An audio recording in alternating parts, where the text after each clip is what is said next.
né? Que quando ele matou seu irmão Abel e se dirigiu a uma outra parte da terra, que ele encontrou lá já pessoas, lá se casou, e isso pode poder explicar melhor pra gente. Então as pessoas questionam como é que já existiam pessoas em outro lugar se eles eram os primeiros, digamos assim, habitantes da terra. Olha, Júnior, natural, como eu disse a você no início, que foram 66 filhos, e não eram proibidos. É como o peixe hoje. Você pega um peixe, um casalzinho de peixe e coloca no tanque. Uhum. Quando você vai ver, tem dezenas ou centenas de peixes. Então havia essa liberdade, não havia pecado no relacionamento entre irmãos. Então a família cresceu rápido. Então aqueles que estavam ali já eram primos deles, já eram tios, já eram primos, já eram irmãos, então muita gente. Então ele pegou parte daquele povo, não é? E já foi levando para outro lugar, no intuito de criar uma cidade. Naquele tempo não haviam cidades. O projeto natural de Deus seria que cada um vivesse na sua área, ali como a gente tem hoje as divisões das terras, né? Cada qual tem sua área e ali tem sua casinha. Mas surgiu no coração de Caim o desejo de criar uma cidade. O desejo de criar a cidade. E aí ele foi juntando gente, então. Mas todos aqueles eram parentes deles. Todos eram parentes. Entendi. Entendeu? Produção, tem água. Aquela gente pedindo água para O produção. período foi muito tempo, né? O período foi muito Sim. longo. É porque assim, a gente entende 900 anos, que o tempo na Bíblia, naquele início era diferente, a quantidade de anos que os primeiros habitantes da Terra viveram. Alguns viveram até quase 1000 anos e outros nessa etapa aí, né? Uhum. Então, para muitas pessoas fica essa dificuldade. Tem alguma coisa de escatologia que o senhor pudesse contar para a gente? A escatologia são considerado os últimos acontecimentos da Bíblia, não é isso? Uhum. Eu acho que eu estou certo, não estou enganado sobre a palavra, não. Me corrija se eu estiver errado. É normal, gente. É o primeiro pode, todo mundo, né? Olha, Júnior, um dos fatos escatológicos da Bíblia, profetizado por Deus, foi lá o livro de Gênesis, capítulo 3. Primeira escatologia da Bíblia. Quando Adão pecou, Deus chamou ali o casal para um acerto de conta, indagou Adão a respeito da ação que ele tinha acabado de fazer. Ele justificou o seu erro em cima da mulher. Deus chamou a mulher e ela justificou o erro dela em cima da serpente.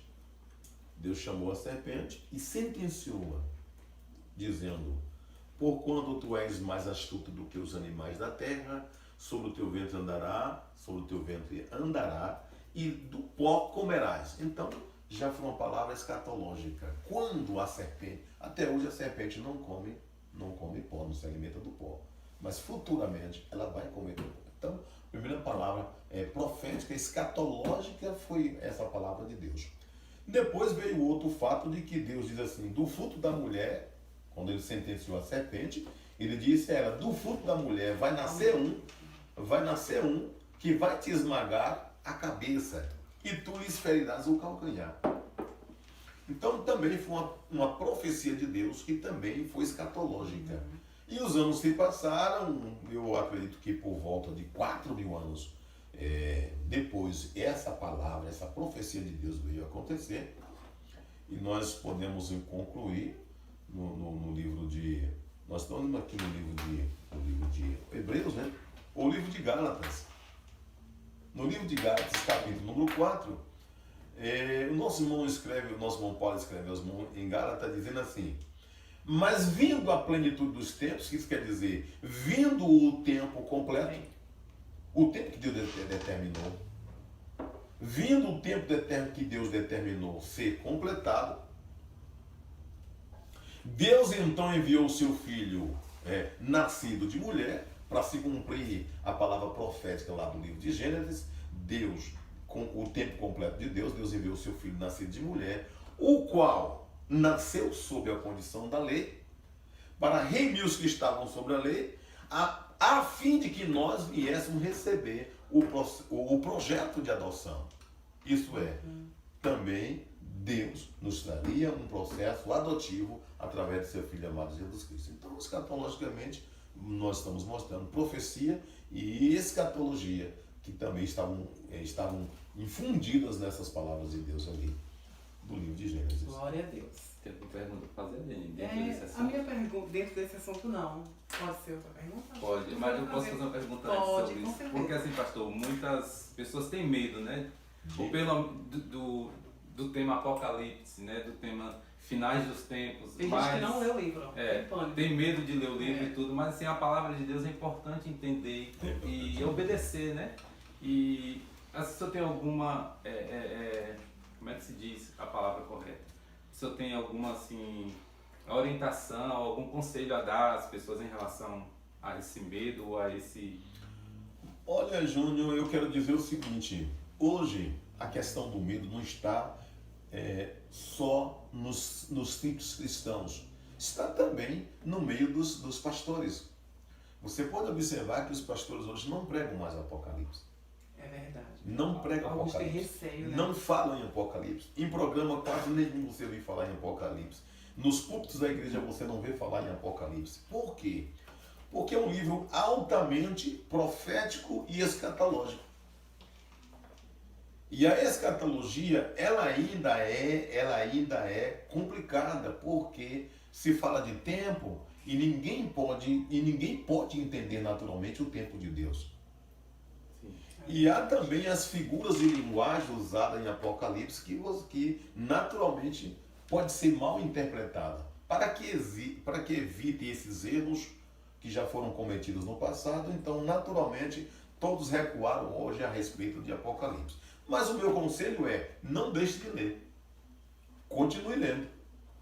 Então, Porque aos poucos Deus revela aquilo que você tem que conhecer. é isso. Entendeu? Olha aí, explicado, né? Tá aí o conselho, um bom conselho, né?